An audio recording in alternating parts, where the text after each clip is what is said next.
नमस्कार, जय हिंद दोस्तों। आप सभी का स्वागत है। तो चलिए शुरू करते हैं। आचार्य रामचंद्र शुक्ल द्वारा वर्णित आदिकाल के संदर्भ में प्रमुख कथन। प्राकृत की अंतिम अपभ्रंश अवस्था से ही हिंदी साहित्य का आविर्भाव माना जा सकता है। हिंदी साहित्य का आदिकाल संवत 1050 से लेकर संवत 1375 तक अर्थात महाराज भोज के समय से लेकर हम्मीर देव के समय के कुछ पीछे तक माना जा सकता है। और दोस्तों ये प्रमुख कथन है, इनको आप पढ़ लीजिएगा क्योंकि ये बार बार प्रश्न में पूछे जा सकते हैं। अपभ्रंश नाम पहले पल वल्लभी के राजा धारसेन द्वितीय के शिलालेख में मिलता है, जिसमें उसने अपने पिता गुहसेन विक्रम संवत 650 के पहले को संस्कृत, प्राकृत और अपभ्रंश तीनों का कवि कहा है। सिद्धों की उद्धृत रचनाओं की भाषा देश भाषा मिश्रित अपभ्रंश या पुरानी हिंदी की काव्य भाषा है। पुरानी हिंदी की व्यापक काव्य भाषा का ढांचा सौर सेनी प्रसूत अपभ्रंश अर्थात ब्रज और खड़ी बोली पश्चिमी हिंदी का था। आध्यात्मिक रंग के चश्मे आजकल बहुत सस्ते हो गए हैं।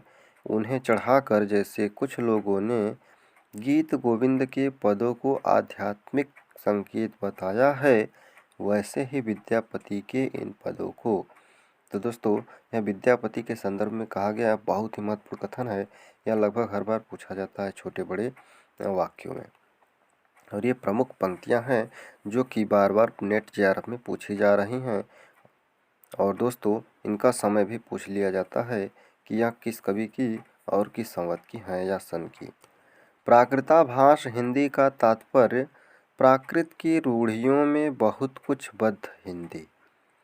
कवि विद्यापति ने दो प्रकार की भाषा का प्रयोग किया है, पुरानी अपभ्रंश का और दो बोलचाल की देसी भाषा का। गाहा या गाथा कहने से प्राकृत का बोध होता है।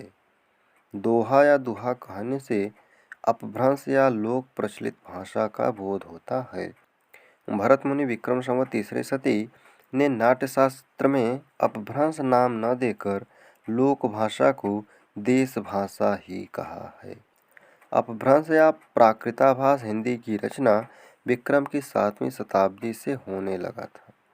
84 सिद्धों के नाम। दोस्तों, ये बहुत प्रमुख है और इनका क्रम पूछ लिया जाता है, इसलिए इन्हें आप जरूर याद कीजिए।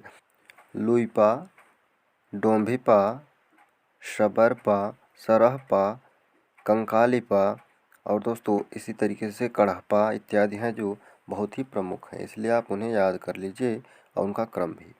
सिद्धों में सबसे पुराने सरह सरोज वज्र नाम से भी जाने जाते हैं, वहीं सबसे प्रसिद्ध हैं। महासुखवाद का प्रवर्तन वज्रयान शाखा में हुआ। महासुख का अर्थ है आनंद स्वरूप ईश्वर, प्रज्ञा और उपाय के योग से इस महासुख दशा की प्राप्ति मानी गई। गोरखनाथ का नाथ पंथ मूल रूप से वज्रयान शाखा का ही एक रूप है। गोरखनाथ ने पतंजलि के उच्च लक्ष्य ईश्वर प्राप्ति को लेकर हठ योग का प्रवर्तन किया। वज्रयानी सिद्धों का लीला क्षेत्र भारत का पूर्वी भाग था। गोरखनाथ ने अपने ग्रंथ का प्रचार देश के पश्चिमी भागों में विशेषकर राजपुताने और पंजाब में किया। नाथों की संख्या 9 माना गया है। लोग इन्हें नवनाथ भी कहते हैं। गोरच सिद्धांत संग्रह में इनका नाम इस प्रकार से है और यह क्रम दिया गया है। नागार्जुन, जड़भरत, हरिश्चंद्र, सत्यनाथ, भीमनाथ, गोरक्षनाथ, चरपटनाथ, जलंधर और मलयार्जुन। अपभ्रंश साहित्य। डॉक्टर रामकुमार वर्मा ने अपभ्रंश भाषा के प्रथम कवि स्वयंभू को हिंदी का प्रथम कवि माना है। स्वयंभू 8वीं शताब्दी 783 ईस्वी के आसपास विद्यमान थे। स्वयंभू को ही जैन परंपरा का भी प्रथम कवि माना जाता है। स्वयंभू के 3 ग्रंथ बताए जाते हैं, पौमचर्यु, ऋट्ठणेमचर्यु तथा स्वयंभू छंद। स्वयंभू को अपभ्रंश भाषा का वाल्मीकि तथा व्यास कहा जाता है। स्वयंभू ने अपनी भाषा को देसी भाषा कहा है। स्वयंभू के पौमचर्यु को उसके पुत्र त्रिभुवन ने पूरा किया। पौमचर्यु में राम का चरित्र विस्तार से वर्णित है। शिव सिंह सेंगर ने अपने ग्रंथ शिव सिंह सरोज में किसी पुरानी अनुश्रुति के आधार पर 7वीं शताब्दी के पुष्य या पुंड कवि को हिंदी का प्रथम कवि माना है।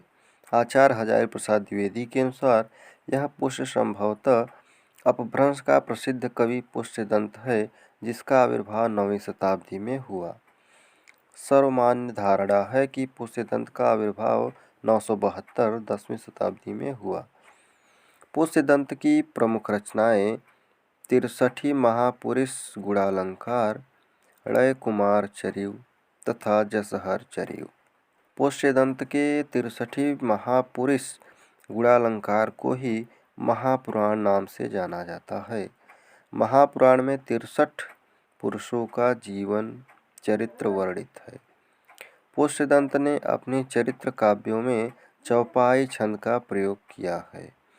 पुष्यदंत को हिंदी का भवभूति कहा गया है। और दोस्तों, अपभ्रंश और अवहट्ट में चौपाई 15 मात्राओं का छंद होता था।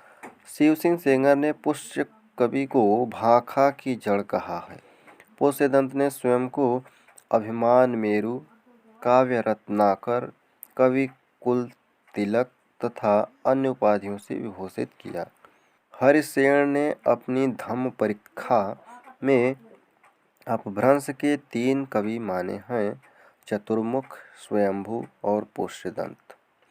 स्वयंभू ने चतुर्मुख को पद्धड़िया बद्ध का प्रवर्तक तथा सर्वश्रेष्ठ कवि कहा है। पद्धड़िया 16 मात्रा का मात्रिक छंद है।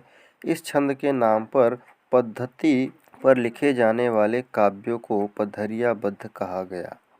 धनपाल वाक्पतिराज मुंज के कवि सभा रत्न थे, जिन्हें मुंज ने सरस्वती की उपाधि दी। 12वीं शताब्दी में जीन दत्त सूरी द्वारा लिखित ग्रंथ उपदेश रसायन रास 1114 ईस्वी को जैन रास काव्य परंपरा का प्रथम ग्रंथ माना जाता है। रास काव्य परंपरा का हिंदी में प्रवर्तन करने का श्रेय भरतेश्वर बाहुबली रास 1184 के रचयिता शालिभद्र सूरी को है। उपदेश रसायन रास 80 पद्यों का नृत्य गीत है। तो दोस्तों, आज के लिए इतना ही। मिलते हैं अगली वीडियो में। जय हिंद।